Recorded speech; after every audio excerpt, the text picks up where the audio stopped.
असल होता है कि हमारी वाबस्तगियाँ, हम इमाम खुमैनी रहमतुल्लाह अलैह का कल मैं क्लिप सुन रहा था, अक्सर मैं आप जो है ना इमाम खुमैनी की गुफ्तगू रोज़ सुनता हूँ, उनके क्लिप्स यूट्यूब के ऊपर मौजूद हैं। इमाम खुमैनी रहमतुल्लाह अलैह फरमा रहे थे कि मुमकिन है आप किसी एक तबके के साथ वाबस्ता हो, कुछ दोस्त हों आपके, कुछ ग्रोह हों आपके जिनका आपके साथ ताल्लुक हो, लेकिन आपको हक को कभी नहीं छोड़ना चाहिए। अगर दूसरी तरफ हक की कोई बात कर रहा है तो उसकी तायद कर दो। ये नहीं कि अब मेरी वाबस्तगी है किसी के साथ तो मैं जो मर्जी जो है अब वो अगर मुझे पता है कि मेरे तरफ वाले गलत भी कर रहे हैं मैं उनकी तायद पे लगा हूं। जिस तरह सियासी पार्टियां, हमें सियासी पार्टी बनने की जरूरत नहीं है। हम तो लाभ हैं, हम अहले इल्म हैं, हम तालिब इल्म, हमने जो थोड़ा सा पढ़ा है वो इसलिए पढ़ा है कि हम हमेशा अगर दूसरी तरफ हक की बात भी है तो हम उसकी तायद, कालम इसीलिए लिखे जाते हैं, मकाले इसीलिए लिखे जाते हैं, मैं उसकी बात को रद्द करूं, उन्होंने जो बात की है मैं उसको रद्द करूं।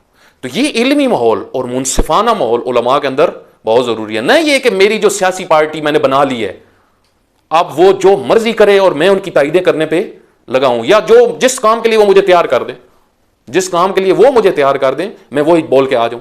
जिस तरह हमारे पास खतीब होते हैं ना, हमारे पास खतीब जो वो पहले बानियों के पास बैठे होते हैं, जो वो उनको पढ़ाते हैं वो जाके शुरू हो जाते हैं।